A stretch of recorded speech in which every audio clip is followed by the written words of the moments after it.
Hello,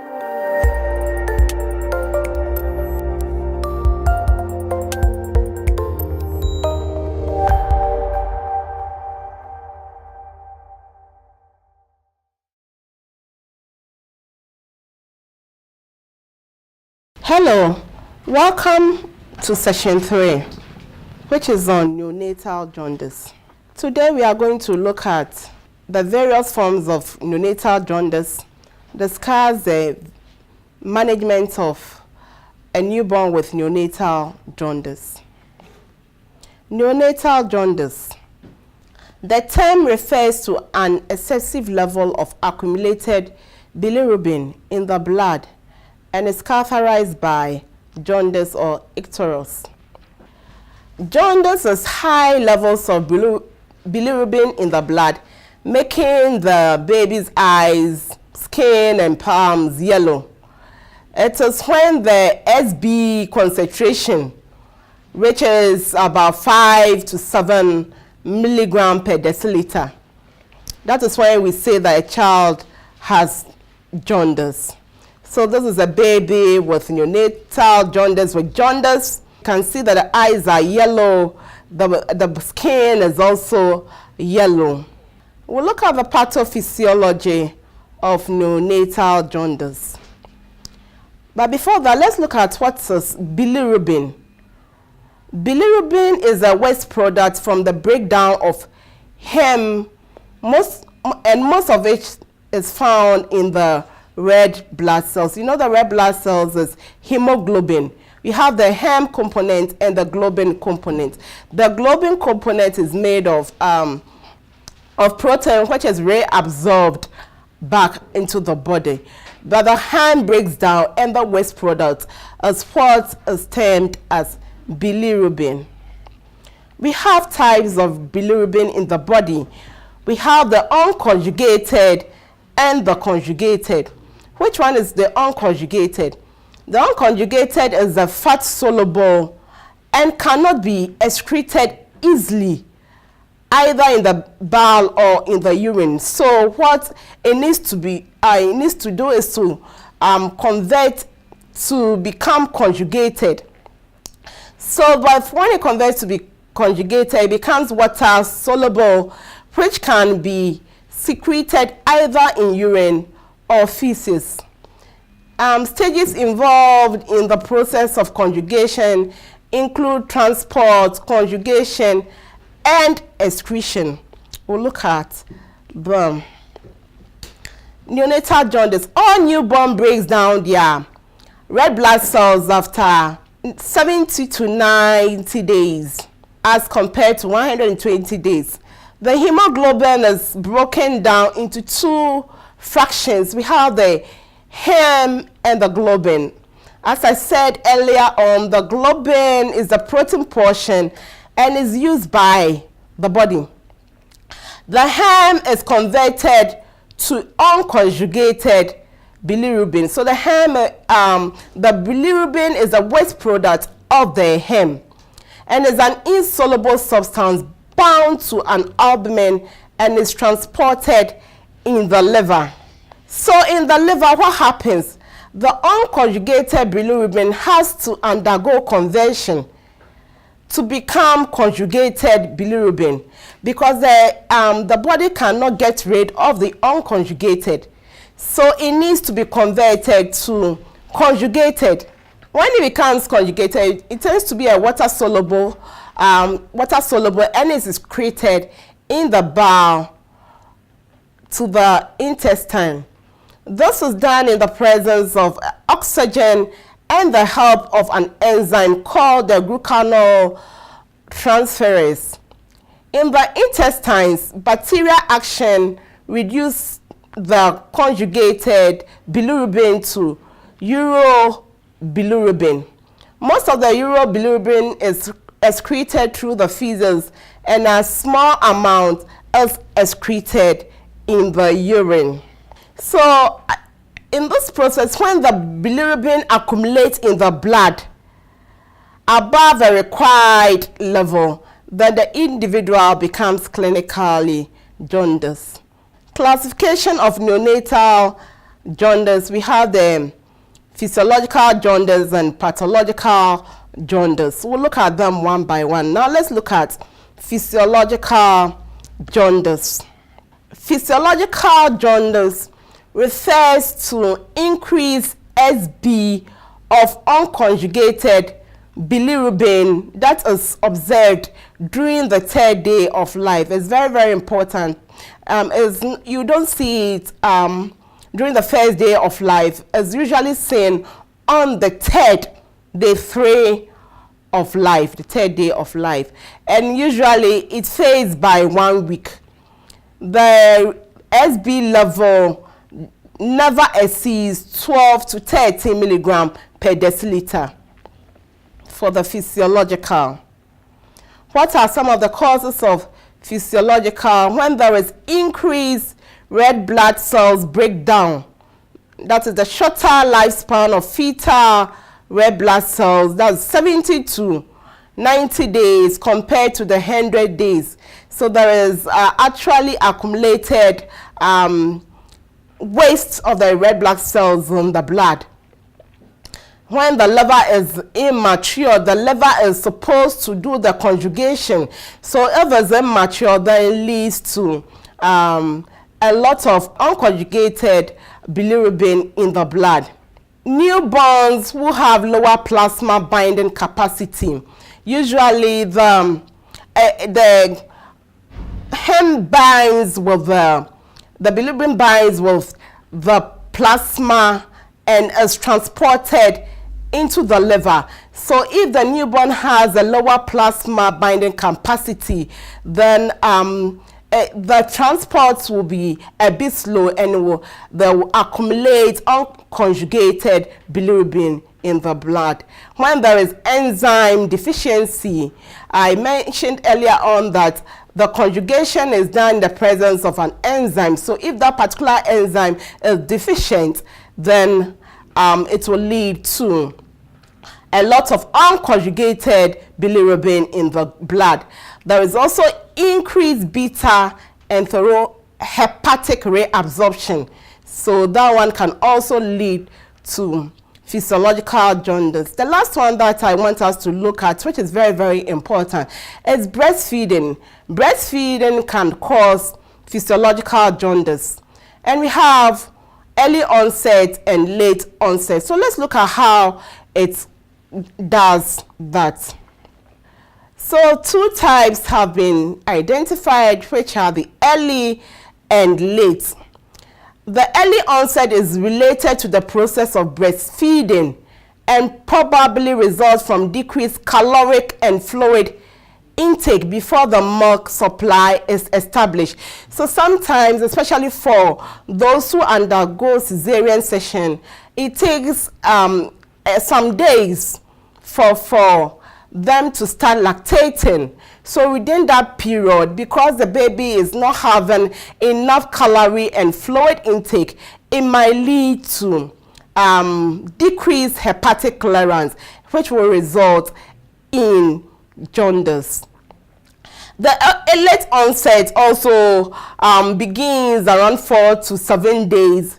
It might be caused by factors in the breast milk. There are some factors in the breast milk that can inhibit the conjugation decrease and excretion of bilirubin.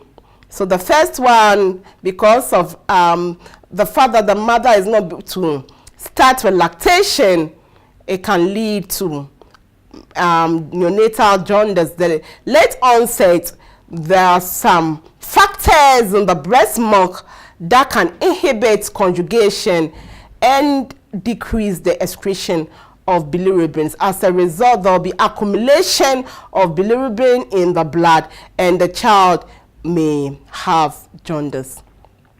Then let's do frequent stooling.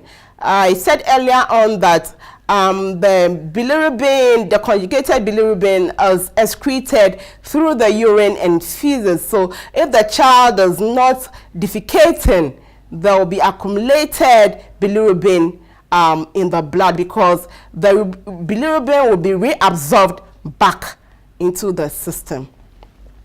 So that is that for physiological jaundice. Let's look at pathological jaundice. Pathological jaundice, unlike the physiological, appears in the first 24 hours. Within 24 hours, you see the yellow discoloration of the eye. Lasts more than 7 to 10 days of life in 10 babies, or more than 2 weeks in preterm babies. For pathological jaundice, it usually presents with fever. The palms and soles of the baby becomes deep yellow, and then the SB level increases by 8 or 0.5 milligram per deciliter per hour, or 5 milligram per deciliter per 24 hours. And the total serum bilirubin is greater than 200 millimole per deciliter. So that is that for pathological causes. There are several causes. We'll look at them. Babies who are at risk of having pathological jaundice are preterm babies, family history of jaundice and anemia. There's family history of neonatal or early infant death, when there is maternal illness such as fever or rash, and so on, when there is deficiency in some enzyme, when there is delay in passing meconium. All these can lead to pathological jaundice. The causes are many. We'll look at very few of them. We have the ABO incompatibility leading to pathological jaundice when there is enzyme defect. Example is GSPD defect, when the red blood cells membrane are defective, when there is Kefal hematoma, and another cause, and so on. You have so many causes. Another one is that the cause is not even known. It's idiopathic. They don't know the cause. It just appears. They can't establish the cause of pathological jaundice in that newborn. Laboratory investigation. These are the investigations that we do for children who present with jaundice. We take the serum bilirubin, we do the direct and indirect comb test, we do ABO blood group and rhesus type for possible incompatibility. We do the full blood count, we do the GSPD assay, then the grouping and cross matching for possible transfusion. Then we check the urine for enzymes such as galactose. How do you manage neonatal jaundice? Management is by phototherapy. What does the photo do? It converts the unconjugated bilirubin to conjugated bilirubin, and it can be excreted. You can also do exchange transfusion, and you can give drugs. So let's look at photo. This is a baby on phototherapy. We'll talk about that in detail. You can see that the baby's eyes are covered and the skin exposed, and the light is directly on the patient. So this is what we call phototherapy. Indication for photo.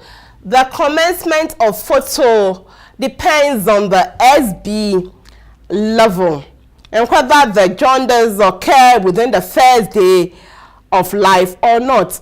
We also do it for preterms weighing 1.5.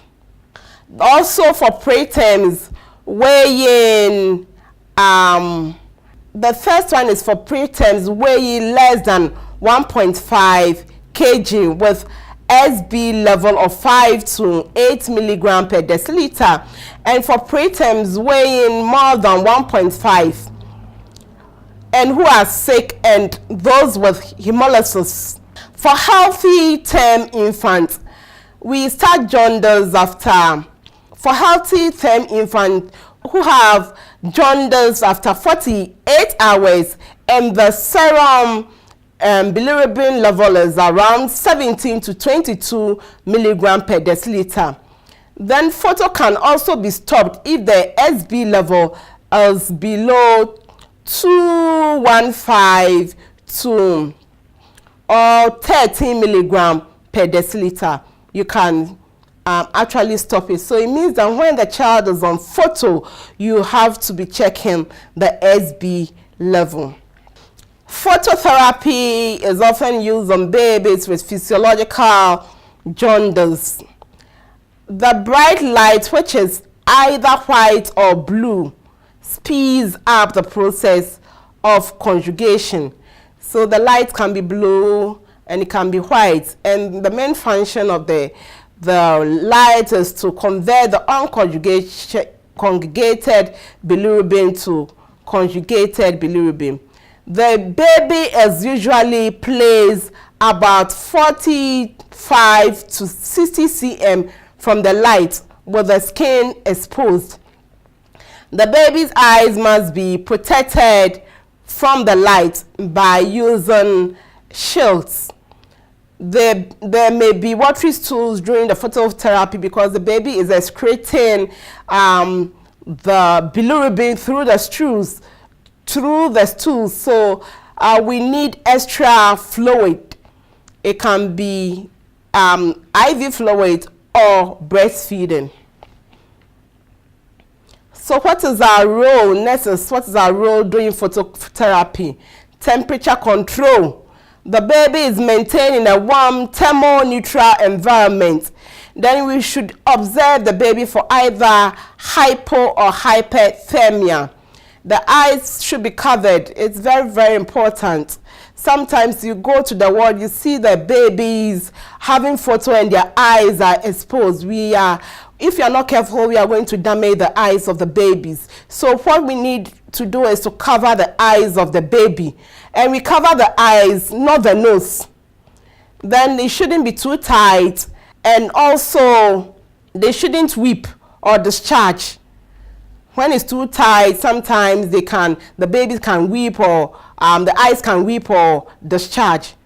So that is that when we are doing phototherapy. The skin of the baby should be cleaned with warm water. It should be observed for rashes and dryness and so on, because the photo tend to take a lot of water from the skin. So once a while you need to check for dryness and see whether the skin is peeling off. Hydration, very, very important. If you're not careful, the child will go into will end up having dehydration. Fluid intake and stools and urine are monitored. Demand feeding is continued. Extra fluid should be given to severely dehydrated or severely ill patients. We need to also observe the neurobehavioral status, which includes, as the child is on photo, you need to check the sleep and wake states, the feeding behavior, the responsiveness, the response to stress, the interaction with mothers and caregivers. We need also to check the calcium level, the SB level I've said already. It needs to be monitored daily. And also we have to ensure that the parents have support. They need to be reassured. They should be given adequate information. They should know the side effects of the phototherapy versus the possible risk of not treating their babies. Side effects of phototherapy: hyperthermia is one. It can damage the retina. That is why we need to cover the eyes of the baby.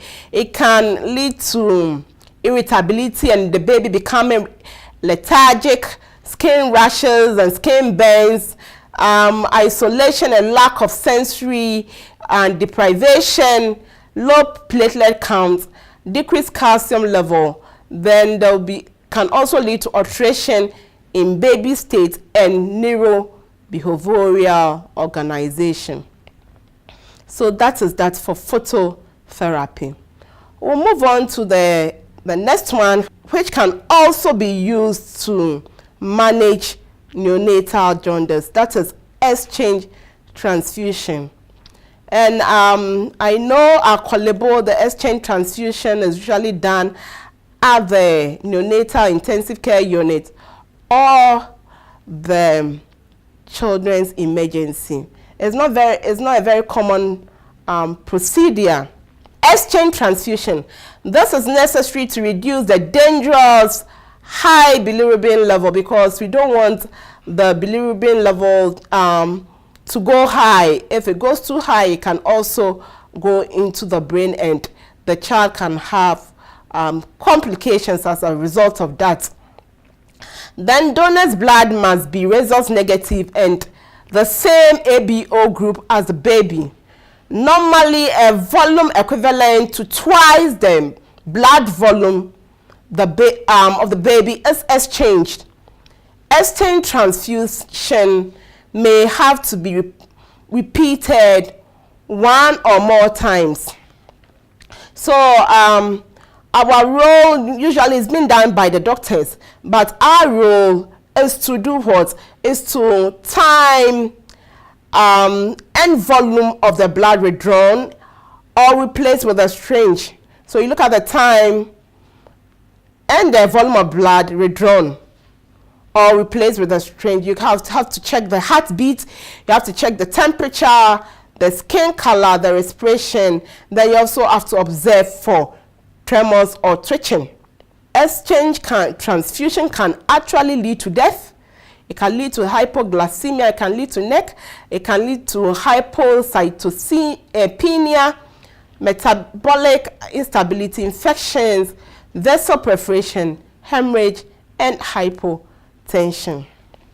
We can also use drugs to treat neonatal jaundice.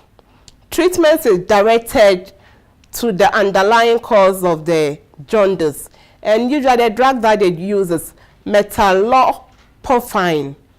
That is what is being used for treating neonatal jaundice. Let's look at complication of jaundice. Jaundice can lead to kernicterus. That is when it enters the brain. Kernicterus may rapidly cause death or severe neurological damage.